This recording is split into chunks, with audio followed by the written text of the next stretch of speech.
सबसे पहला carboxylic acid का फिजिकल प्रॉपर्टी है ओके अप टू 6 एटम्स या अप टू 6 कंपाउंड्स बोलो ऑफ कार्बोक्सिलिक एसिड्स। 6 कंपाउंड्स तक जो कार्बोक्सिलिक एसिड्स होते हैं दे आर कलरलेस लिक्विड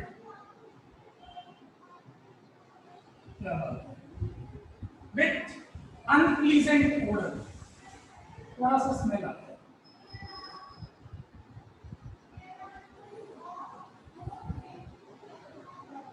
ठीक है, colourless liquid with unpleasant odour. Second point बोलता है higher acids are wax like solids. तो जो भी आपके हायर एसिड्स है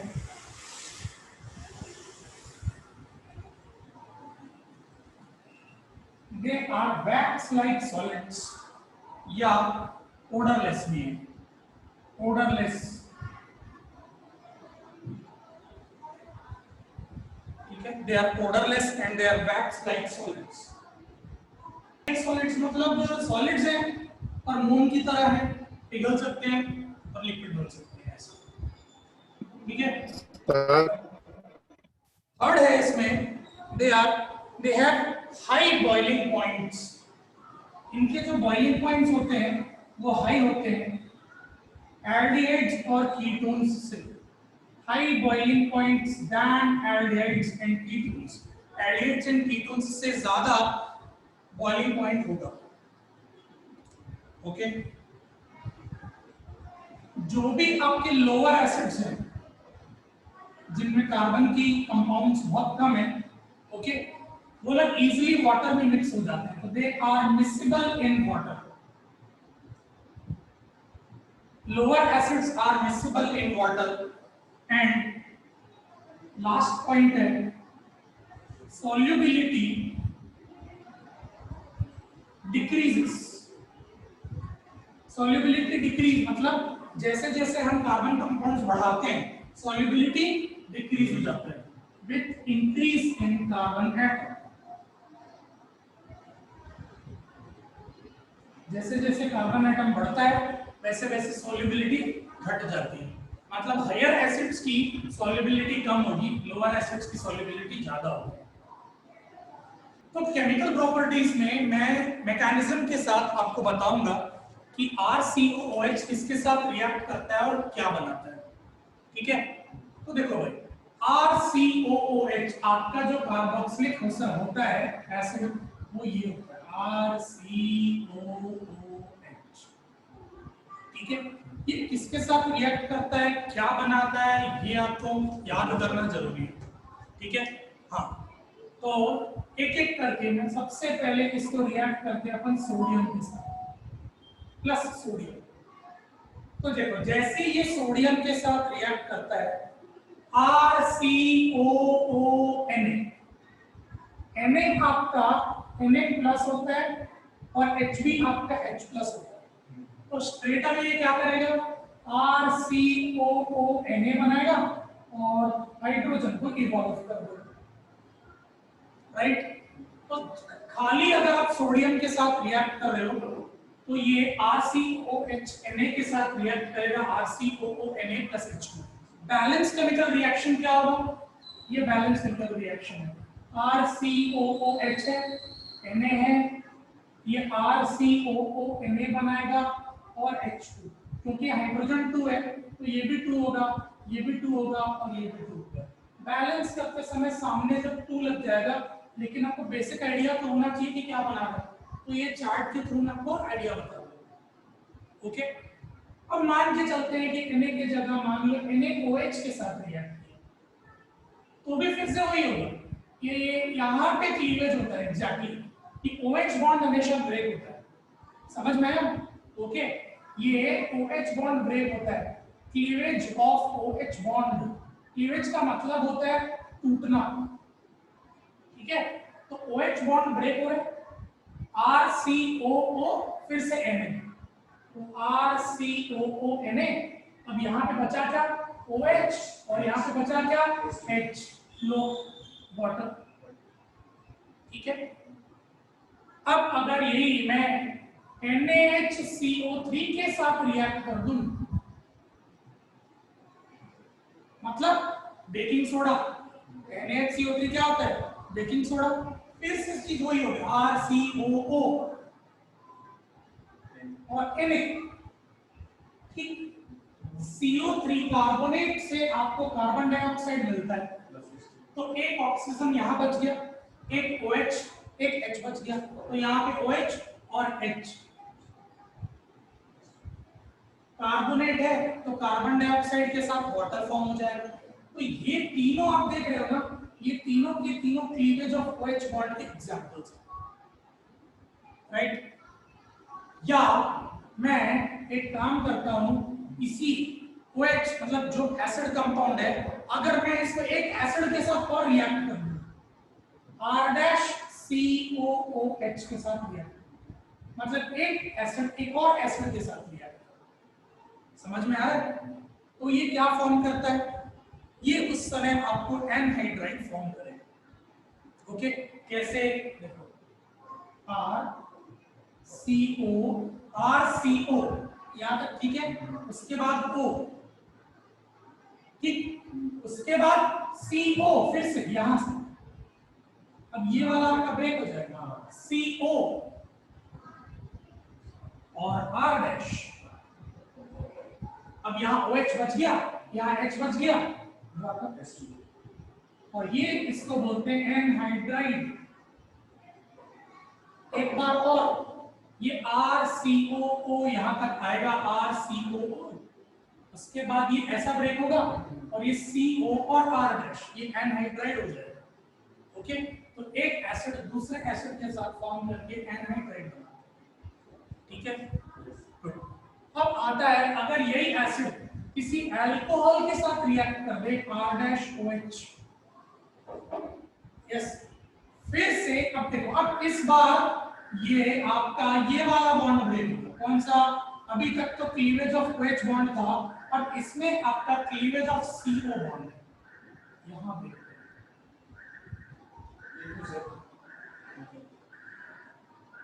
ठीक है। नहीं नहीं नहीं, ठीक ठीक ठीक ठीक, सॉरी सॉरी, फिर से यही बॉन्ड ही ब्रेक होगा। देखो, RCOO R डैश, RCO, और यहां से ले लिया मैंने एक और O, और इसको यहां से ब्रेक किया R डैश, ये हो गया ईस्टर।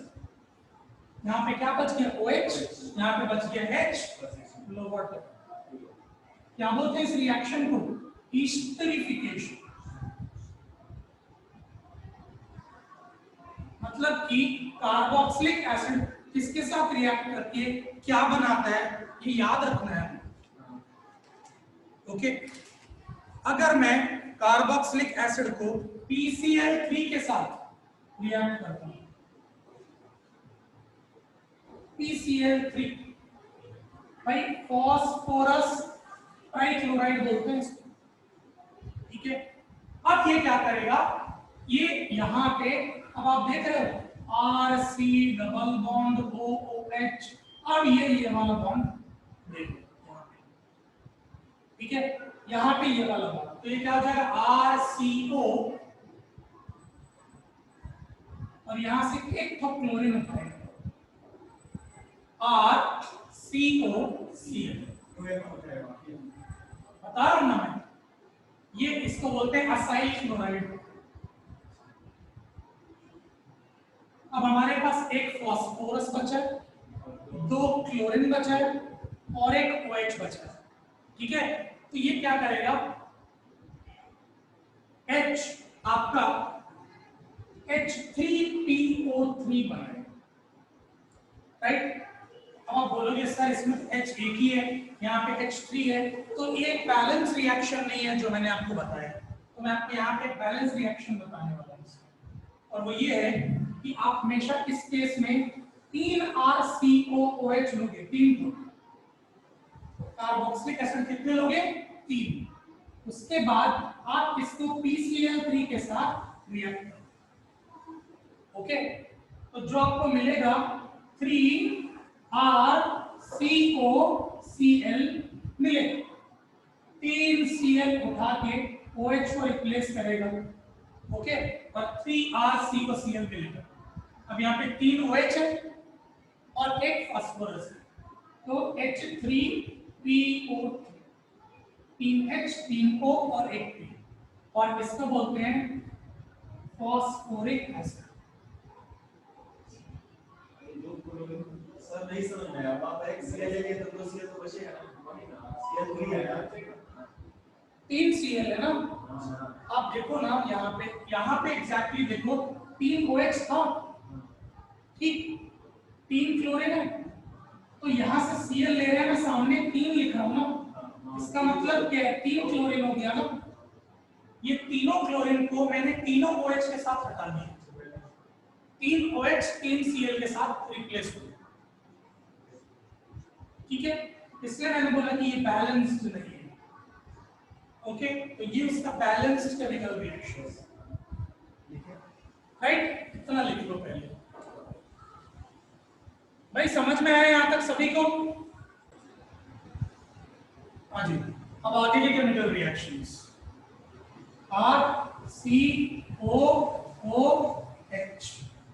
ये हमारा कंपाउंड है, ठीक है। अब ये रिएक्ट कर रहा है, अगला कंपाउंड है PCl5, पिछले बार PCl3 था अगर आपको याद है तो, ठीक है, लेकिन मैंने क्या बोला था, क्लोरीन देखते ही क्या करना, COCl लगा देना, तो यहां से अपने बॉन्ड ब्रेक होगा और ये RCOCl। अब बचा क्या, एक फास्फोरस बचा, 4 क्लोरीन बच गया, तो एक फास्फोरस के साथ 3 क्लोरीन करके PCl3 तो बन ही सकता है। अब फास्फोरस भी खत्म हो गया, क्लोरीन एक बचा है, हाइड्रोजन एक बचा है, ठीक है, और एक ऑक्सीजन बचा है, तो POCl3 कर देंगे तो फास्फोरस ऑक्सीक्लोराइड, एक हाइड्रोजन और एक क्लोरीन का RCOOH का PCl5 के साथ रिएक्शन, जहां मैंने देखा बताया कि क्लोरीन आया, C को Cl लगा दीजिए, OH की जगह Cl आ जाएगा, ओके, उसके बाद फास्फोरस बचा, 4 क्लोरीन बचा, एक ऑक्सीजन एक हाइड्रोजन, फास्फोरस ऑक्सीजन और 3 क्लोरीन का फास्फोरस ऑक्सीक्लोराइड बनता है, बचता है एक हाइड्रोजन एक ClHCl, ठीक है। एक और हमारे पास कंपाउंड है, okay, reaction with SOCl2, SOCl2 को बोलते हैं थायोनिल क्लोराइड, ओके, फिर से क्लोरीन आ गया, क्लोरीन को देखते ही RCOCl फॉर्म कर दो, बचता क्या, SO, एक सल्फर एक ऑक्सीजन और यहाँ का एक ऑक्सीजन मिला के SO2 बनाता है, ठीक है। अब यहाँ का एक हाइड्रोजन, यहाँ का एक क्लोरीन मिला के HCl, ओके, तो ये PCl3, PCl5 और SOCl2, तीनों में आप साफ देख सकते हैं OH हटता है, Cl डलता है, ओके। अब आता है हमें अमोनिया के साथ रिएक्ट करना है, रिएक्शन विद अमोनिया, ठीक है। तो जब भी आप अमोनिया के साथ रिएक्ट करोगे, ये क्या करता है, RCOO और ये H, ये जो हाइड्रोजन है ये अमोनिया के साथ मिलके NH4+ नाम का एक कॉम्प्लेक्स बनाता है, जिसको अपन बोलते हैं अमोनियम कॉम्प्लेक्स। एकदम क्लियर, कितना इजी है, देखो क्या कर रहा है, ये आखिरी वाला हाइड्रोजन अमोनिया के साथ मिलके NH4+ अमोनियम आयन बना रहे हैं, अमोनियम कॉम्प्लेक्स, ठीक है। अब आप क्या करिए, इसको हीट करिए, डेल्टा, तो जैसे हीट करेंगे इसमें वाटर मॉलिक्यूल गायब हो जाएगा, मतलब कि 2 हाइड्रोजन और एक ऑक्सीजन, मतलब एक ऑक्सीजन गायब हो जाएगा, यहां से 2 हाइड्रोजन गायब हो जाएगा, तो बचा क्या, RCO, अब एक नाइट्रोजन बचा M और 2 हाइड्रोजन बचा NH, राइट, और इसको बोलते हैं अमाइड, ओके। तो एसिड अमोनियम कॉम्प्लेक्स बनाएगा, जब अमोनिया के साथ रिएक्ट करोगे तो फिर आप क्या करो, इसको हीट करो, वाटर मॉलिक्यूल अलग हो जाता है और ये अमाइड बनाता है, ठीक है।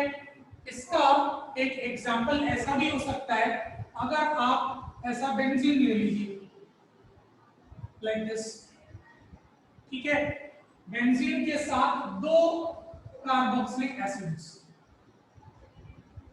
ठीक है, इसका नाम क्या होगा, ये 1 होगा, ये 2 होगा, इसका नाम होगा बेंजीन 1,2 डाइओइक एसिड, ठीक है। एक बेंजीन में दो कार्बोक्सिलिक एसिड्स हैं, तो जैसे ही आप इसको दो अमोनिया के साथ रिएक्ट करते हो, तो सबसे पहले ये क्या करेगा, ये बेंजीन इस तरीके से COONH4 प्लस, ये देखो अमोनियम कॉम्प्लेक्स COONH4 प्लस, ये अमोनिया एक इधर, एक अमोनिया इधर, COONH4 प्लस NH4 प्लस बना, ठीक है। उसके बाद आप क्या करो, हीट करो, दो वाटर मॉलिक्यूल अलग हो जाए, ओके, और दो वाटर मॉलिक्यूल अलग होते ही आपका जो सब्सटेंस बनेगा वो होगा यस CONH2, और इधर का भी CONH2, और इस सब्सटेंस को बोलते हैं थैलामाइड, थैलामाइड PHPH, थैलामाइड, ठीक है। इसको फर्दर और रिएक्शन करने के लिए आप अगर और स्ट्रांगली हीट करोगे, स्ट्रांगली हीट,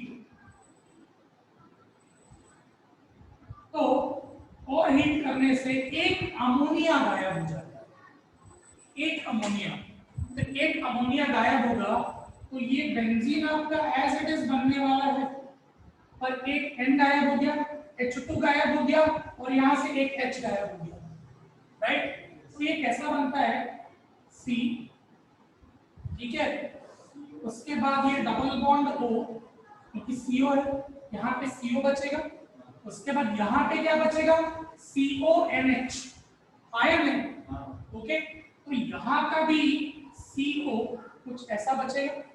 अब आता है N और H, तो ये NH आपका इस तरीके का एक कंपाउंड बनाएगा जिसको हम बोलते हैं थैलिमाइड, थैलिमाइड, ये थैलिमाइड लमाइड है, ये लिमाइड, ओके, ये इंपॉर्टेंट है। विद अमोनिया में ये इंपॉर्टेंट है, तो ये आपका हेडिंग भी हो जाएगा रिएक्शन विद अमोनिया।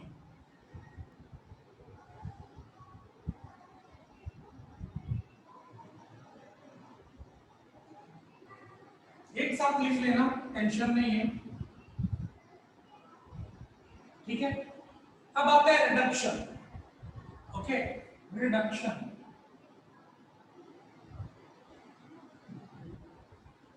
अब आपको पता है कि कोई भी एक सब्सटेंस रिडक्शन कब अंडरगो करेगा,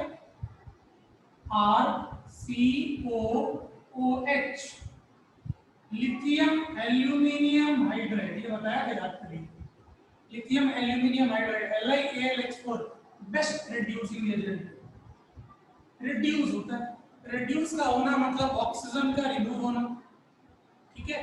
तो एक ऑक्सीजन रिमूव होगा और हाइड्रोजन ऐड हो जाएगा और ये बन जाएगा अल्कोहल, क्योंकि हमने प्रिपरेशन ऑफ एसिड्स में क्या पढ़ा है, अल्कोहल को ऑक्सीडाइज करो एसिड बनता है, तो उल्टा होता है ना, एसिड को रिड्यूस करो अल्कोहल बनता है, तो एसिड्स को जब मैंने रिड्यूस किया मुझे अल्कोहल मिलता है, राइट, ये याद रखना,